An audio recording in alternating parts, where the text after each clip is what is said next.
E na carta aos Colossenses, capítulo 1, no versículo 7 em diante. Seja uma referência para a sua casa, para a sua família. Carta de Paulo aos Colossenses, capítulo 1, versículo 7. E ele diz assim: como aprendeste de Epáfras, nosso amado conservo, que para vós é um fiel ministro de Cristo. Bem, irmãozinho, nós temos que ser, dentro da nossa família, diante da nossa família, ministro de Cristo para eles. Devemos ministrar sempre com o nosso comportamento, com a nossa maneira de agir, reagir diante das investidas do inimigo, diante das adversidades, mostrar uma segurança tremenda para a família. Mas mostrar não como um ator, né, tentando representar, mas confiando mesmo.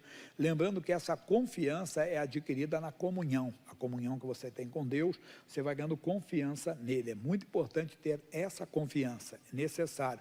Para a família, você deve ser um ministro, deve ser muito útil como Epáfras, o qual nos declarou também o amor, o vosso amor no Espírito. Nosso versículo principal, por esta razão, nós também, desde o dia em que o ouvimos, não cessamos de orar por vós e de pedir que sejais cheios do conhecimento da sua vontade. Você já fez essa oração por você? Pode fazer pela família, mas pode fazer por você. Um pregador americano, eu li uns livros dele, e ele falava exatamente isso. Ele pegava algumas orações de Paulo, por exemplo, para os Efésios, para os Colossenses, e ele fazia daquelas orações para ele mesmo. Então nós podemos usar assim: Senhor, eu quero ser cheio do conhecimento da sua vontade. Porque às vezes nós esquecemos que ele é Senhor e nós somos servos, mas às vezes não. Tratamos ele como, entenda, como se ele fosse o servo e nós os senhores. Queremos mandar, ditar as ordens. Primeiro devemos entender que a vontade de Deus, como é que ela é? Vamos para ali, ele vai colocar ali, Romanos capítulo 12, versículo 2. Olha comigo. Diz: e não vos conformeis com este mundo, mas transformai-vos pela renovação do vosso entendimento, para que experimenteis qual seja a boa, agradável e perfeita vontade de Deus. Então a vontade de Deus, ela é boa, agradável e perfeita. Paulo está dizendo que nós devemos ser cheios do conhecimento dessa vontade, assim como os colossenses deveriam de ser, nós também. Devemos buscar a Deus. Nós vamos parar de questionar algumas coisas, claro. Não vamos entender uma doença com vontade de Deus, porque já está aqui. Ó. Aqui é chamado Antigo e Novo Testamento. Então, aqui está a vontade de Deus. A vontade de Deus está aqui, está aqui. Mas tem situações que você tem que ver qual é a direção de Deus. Então, você deve clamar. Como Paulo pediu, não por eles, pode pedir para a sua família, pode pedir a esposa pelo marido, o marido pela esposa, os pais pelos filhos, os filhos pelos pais, irmãos pelos irmãos, assim por diante. Mas devemos pedir por nós também: Senhor, eu quero ser cheio do conhecimento da sua vontade. Aí ele diz: em toda a sabedoria e inteligência espiritual, não a sabedoria terrena, sabedoria e inteligência espiritual. É uma coisa que Deus vai lhe dar, Deus vai lhe capacitar a entender a vontade dele. Como eu explicava agora, uma doença, uma enfermidade, a pessoa diz: não, é a vontade de Deus. Nós sabemos que não é, não entre nesse. Deus vai lhe dar sabedoria e inteligência espiritual. Aí vem outro agora: para que possais andar dignamente diante do Senhor. Porque eu, por exemplo, posso ser um ator, represento bem para vocês. Chego aqui, me mostro um homem de Deus, uma pessoa que anda na presença de Deus, mas Deus conhece. Aí eu brinco que a pessoa coloca um boné, um óculos, um bigode postiço, uma barba postiça e vai andar por esse mundo. Você está andando digno diante de Deus? Claro que não. Mas esqueça o teatro. Tem a pessoa que ninguém, sempre digo, ninguém conhece os nossos pensamentos. Fique tranquilo que Deus é inteligente. Deus sabe quando é pensamento, quando é intenção do coração. Deus sabe quando é tentação, quando é pecado. A tentação vem aqui, o pecado é aceito aqui. Então veio aqui, você rejeita aqui. Não, eu sou morto para o pecado. Porque senão você não anda dignamente. O Paulo falou uma coisa na segunda carta aos Coríntios, capítulo 2, versículo 15. Falou, a Timóteo, desculpa. Segunda a Timóteo 2,15. Segunda a Timóteo. Procura apresentar-te a Deus aprovado, como obreiro que não tem que se envergonhar, que maneja bem a palavra da verdade. Tem alguma coisa, entenda, em você, em mim, que está aqui. Alguma coisa que, se for descoberto na minha vida, vai me trazer vergonha diante de vocês. Alguma coisa, se for descoberto, vai trazer vergonha diante dos outros. Claro, tem situação que pode haver vergonha, mas não é pecado, não é nada. Por exemplo, às vezes uma palavra que a esposa fala para o marido para a esposa, uma coisa só entre os dois, não interessa a ninguém, interessa? Não interessa a ninguém. Mas se alguém ouvisse aqui agora, não seria nada escandaloso. Foi a esposa se dirigindo ao marido, o marido se dirigindo à esposa. Mas, aqui, se for outra coisa, repito, tudo que passa aqui na minha mente, tudo que passa na sua mente, ou tudo que aceitamos no coração, se passasse naquele telão, daria vergonha para você? Pare, porque Deus conhece. Nenhum homem vai descobrir, nenhuma mulher vai descobrir, nenhuma pessoa vai descobrir o que está na sua mente. Deus sabe. Então, resista para não cair. Paulo falou também, isso eu não dei durante o dia, segunda carta aos Coríntios, agora sim, aos Coríntios 4, capítulo 4, versículo 2. Por favor, diz assim: antes, rejeitamos as coisas que, por vergonha, se ocultam. Coisa que você não quer nunca que seja descoberto, porque traria vergonha. Rejeite isso. Pare com isso. Entre em oração séria e renuncie. Pode ser até algo que lhe dê prazer, ou lhe dê lucro. Renuncie. Alguma coisa que ninguém sabe que você faz, ou que eu faço, entenda bem, mas que for descoberto vai nos trazer vergonha. Então temos que rejeitar. Antes, rejeitamos as coisas que por vergonha se ocultam, não andando com astúcia. A palavra astúcia é pesada, mas é malandragem, né? Não andando com malandragem, com esperteza, nem falsificando a palavra de Deus. Pegando versículos da Bíblia, distorcendo, entenda bem, para fundamentar um erro. Nunca faça isso. E às vezes a pessoa quer fazer. Não. Uma pessoa chega até a brincar. Salomão teve 700 esposas e 300 concubinas. Não tem nada a ver conosco. Nós somos seguidores do Novo Testamento. O homem é marido de uma mulher só. A mulher é mulher de um só. Até nos pensamentos. Nunca deixe entrar outra pessoa nos seus pensamentos. Porque se for descoberto, vai te trazer vergonha. Mas se não for descoberto aqui, vai ser descoberto no juízo. E você, nossa mensagem, não está andando dignamente diante do Senhor. Pode ser até aplaudido pelos homens, pode ser aplaudido até pela família, pelos amigos, mas não é por Deus. É profundo. Mas, continua lá, por favor, onde nós estávamos. Isso.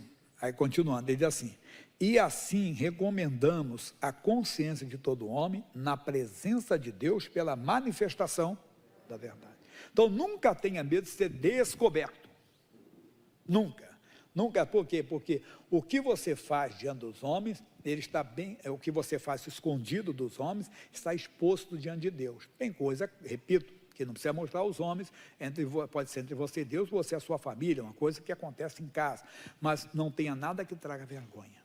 Tem que andar, voltando agora nos Colossenses 10, possamos andar dignamente diante do Senhor. Mas o quê? Agradando-lhe em tudo. Tudo, meu irmão, sim, tudo. Agrade a Deus. Você pode ter sido prejudicado, aqui você já ouviu bastante, é bem repetitivo. Alguém pode ter destruído o seu casamento, já que o assunto hoje é família. Alguém pode ter prejudicado você, prejudicado a sua família, mas agrade a Deus. Como é que eu vou agradar a Deus? Desejando que essa pessoa seja salva. Porque a vontade de Deus é que todo homem seja salvo. Deus quer que aquela pessoa, ou aquele monstro, né, aquela mulher, aquela pessoa, ela seja salva. Então agrade a Deus, não deixe entrar um ódio, ou um desejo de vingança, ou uma alegria por um infortúnio, uma tragédia na vida de uma pessoa, e você se alegre, porque no seu entendimento aquilo é a mão de Deus, que ela está prestando conta a Deus. Não, haverá o juízo final. Deus hoje não está matando, não está roubando, não está destruindo. A pessoa bateu o carro a tantos quilômetros, a tanta velocidade, né? Perdeu a vida, ou ficou numa situação, e essa pessoa foi uma pessoa que te prejudicou. Não se alegre, não. Para quê? Para que você possa agradar a Deus. Deus, misericórdia. Talvez eu nem orei como deveria de orar por essa pessoa, porque ela estava no erro, abriu a porta. Então, nunca se alegre com a tragédia de alguém, agradando a Deus em tudo. Aí ele diz, frutificando em toda boa obra. Elas vão crescer, elas vão aparecer, elas serão multiplicadas na sua vida. E o bonito é que nós temos uma plateia assistindo. Essa plateia é a nossa família. está vendo como é que você se comporta, como você age, repara nas suas emoções, tudo, tudo, tudo. Fala da pessoa perto de você, você não mostra ira, ódio, raiva, revolta, não, para com isso. E diz, aí o final é lindo, e crescendo no conhecimento de Deus. Nós conhecemos muito pouco. Cada dia, se a igreja desejar, se eu desejar, se você desejar, nós vamos conhecer muito mais de Deus. Como nós precisamos de conhecer, conhecemos muito pouco, de vez em quando ficamos surpresos com o amor de Deus, e vai ser revelado mais ainda na eternidade, tantas coisas que não aconteceram na nossa vida, porque Deus não permitiu. Você vai ver como é que foi o amor dele, como é que foi o cuidado dele com você, foi coisa fantástica, porque nós temos que crescer nesse conhecimento. Eu e você, todos nós já fizemos coisas na vida, estou falando depois de salvo, não estou falando quando éramos do mundo, não.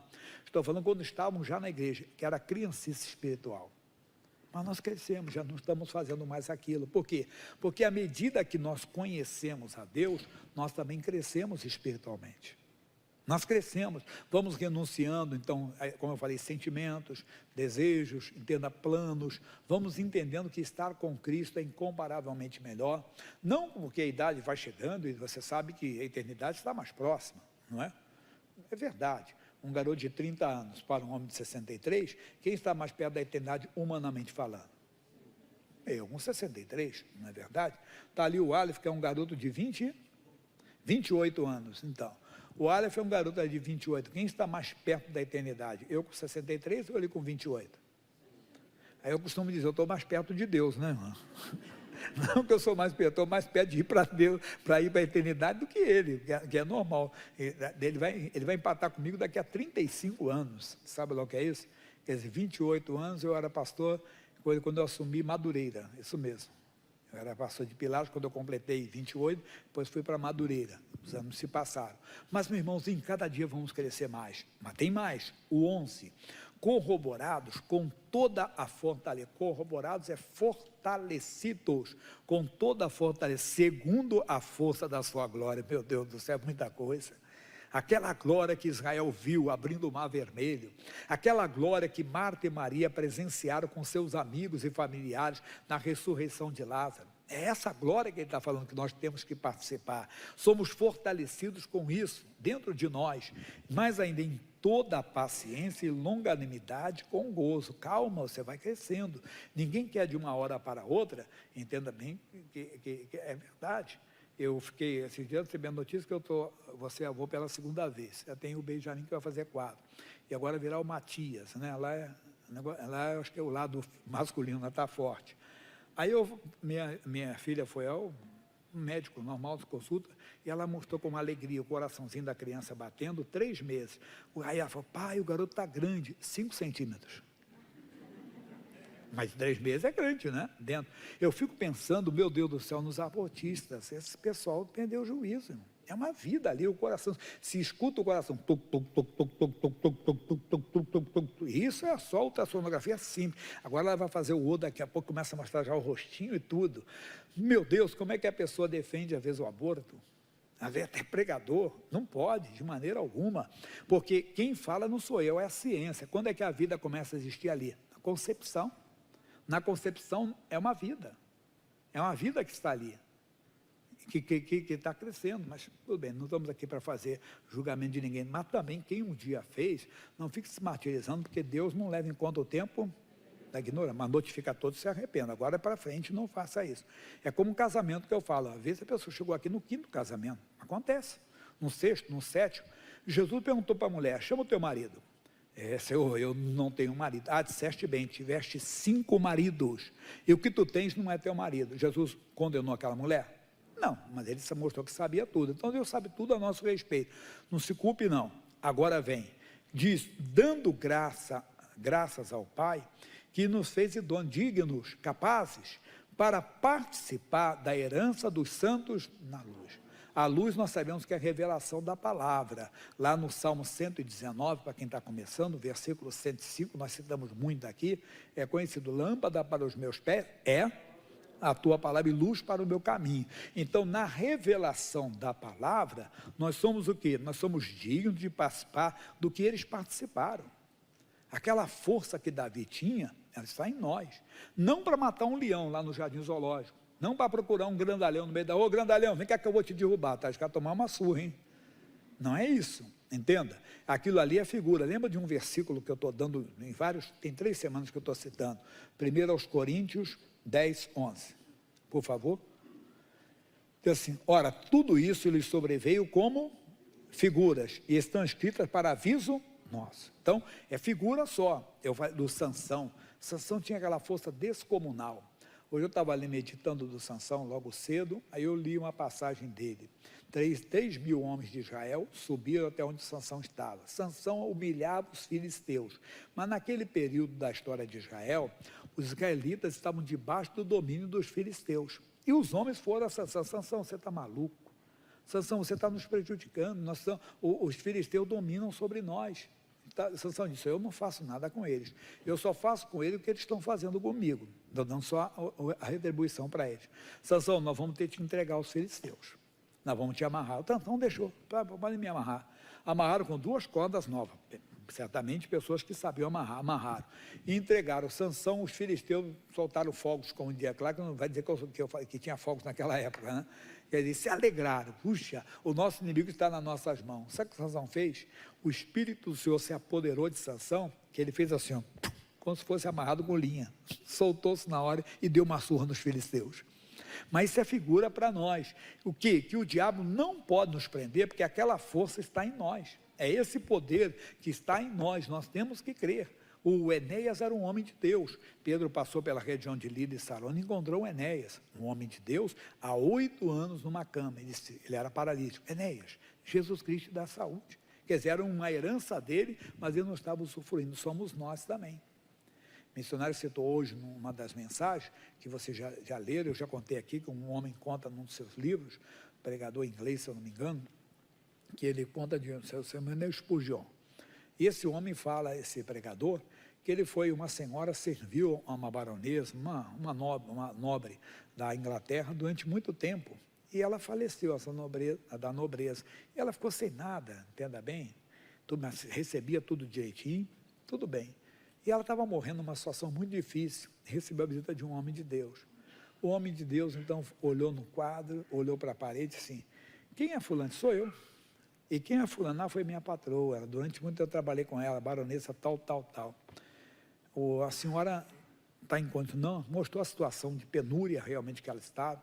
Eu posso, só para deixar isso aqui comigo alguns dias? Posso. Por quê? Senhora, a senhora é herdeira dessa baronesa. Essa baronesa tinha deixado, vamos dizer, no dia de hoje, vamos dizer, milhões para ela, e ela estava naquela situação. Somos nós, que não reconhecemos, não entendemos o que? A herança dos santos na luz. Os nossos direitos que estão revelados na palavra de Deus. Por isso, voltando ao início da mensagem, do versículo 10, nós temos que ser cheios do conhecimento da sua vontade. Porque o testamento é isso, traz a vontade de Deus para nós. Então nós temos que adentrar nas Escrituras e descobrir a nossa posição para abençoar a nossa família, mulher para santificar o seu marido, marido para santificar a sua esposa, pais santificarem os filhos e vice-versa. Os filhos, como é que vão honrar? Melhor maneira de você, filho, honrar o teu pai e a tua mãe é colocando ele diante de Deus. O diabo não vai levar ele do meu pai. Meu pai é de Jesus pela minha fé. Mas, pastor, já a vida toda ele foi da idolatria, ou ele não quer saber, ele não quer, pode ter certeza que ele vai se converter. Eu tenho um testemunho bonito, que eu levei um homem a Cristo no final da sua vida. Ele foi um judeu ortodoxo durante muito tempo, e seu filho se tornou um judeu messiânico, cristão. E um dia ele chegou, pastor Jaime, o senhor pode visitar meu pai? Ele disse, fui eu e um pastor. Chegando lá, um senhor já de idade mesmo, e preguei para ele. Eu falei, eu queria falar o que o profeta Isaías falou. Ele abriu os olhos. O profeta Isaías falou que a virgem daria à luz um menino. O seu nome seria chamado Emanuel, Deus conosco. Aí falei, apresentei o plano da salvação em Cristo.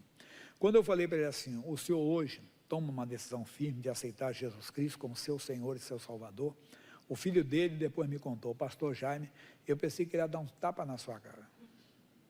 Ele a vida toda rejeitou. E o homem falou assim, eu quero. O filho dele é mais ou menos da minha idade, deve ter um pouquinho mais, 65, mais ou menos da minha idade. E o filho dele, com lágrimas, começou a chorar, dentro do hospital. E eu falei assim, entenda só, o senhor não pode aceitar Jesus para me agradar, para ser político, entenda, para agradar o seu filho, porque o senhor precisa da salvação, o senhor tem certeza do que o senhor quer? Quero. Bem, aceitou Jesus, dias depois ele foi embora, e ele foi salvo. Irmão, honra teu pai e tua mãe, não deixe o diabo te fazer, bem que ele pode ser bem idoso, pode estar até com a memória ruim tudo, deixa Deus trabalhar. Honra, vai, você tem capacidade. 13, ele nos tirou da potestade das trevas, do poder das trevas. Satanás não tem poder nenhum, não tem, mas nós permitimos. Por quê? Porque não estamos firmados na luz, na revelação da palavra. Ele nos tirou da potestade das trevas, do poder das trevas. A senhora disse, uma senhora para mim, pastor, já meu filho não olha nem na minha cara. Eles estavam com inimizade, aí voltou a falar, depois fechou de novo. E ela disse, eu não sei onde eu estou errando, pastor, já, para isso está acontecendo. A senhora está errando na confissão. Só não tem orado por ele, não tem colocado diante de Deus? Então comece agora. Eu citei o versículo essa semana, Lamentações, capítulo 3, versículo 26. Olha o que o Jeremias diz.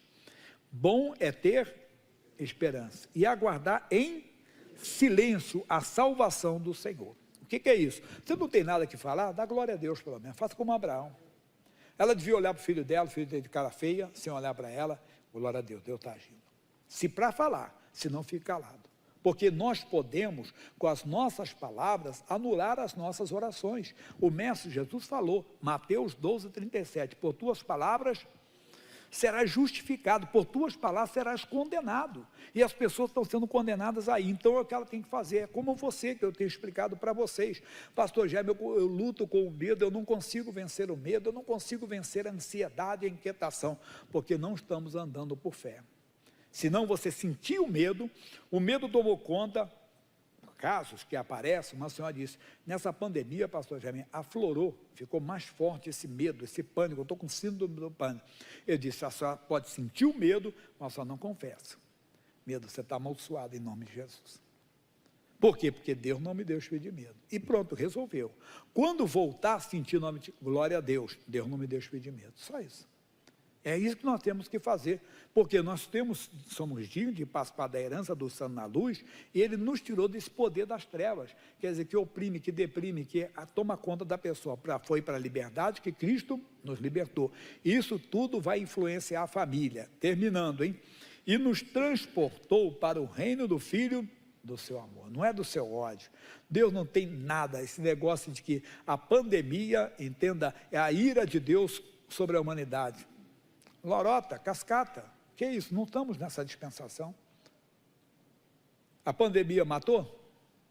Matou muito, né? Milhões, só no Brasil, daqui a pouco estão chegando com mais de 500 mil, mais de 613 milhões, 613 mil, desculpa, que chegamos, de pessoas mortas. Isso que sabe, nem sabemos o número real. O mundo todo está com aí tantos, mais de 5 milhões, né? O mundo, então não é Deus. Roubou como roubou. Roubou emprego de muita gente, roubou empresa, pessoa que tentou tudo e acabou na banda. Então não tem, nós não estamos nesse reino do ódio. Nós somos transportados, mas pastor, não somos nós, são as pessoas lá de fora. Não, mas quem está matando, roubando, destruindo é o diabo, irmão. Não é Deus. O reino de Deus é do Filho do seu amor. Terminando, em quem temos a redenção pelo seu sangue, a saber, a remissão dos pecados. Porque se tem algum pecado, meu irmão, sim, Cristo acabou o pecado, ele foi lavado pelo sangue de Jesus. Se está nele, é só confessar que ele vai e te lava e te purifica. Então, voltando, vamos orar hoje pela família? Vamos, mas vamos orar por nós. Para quê?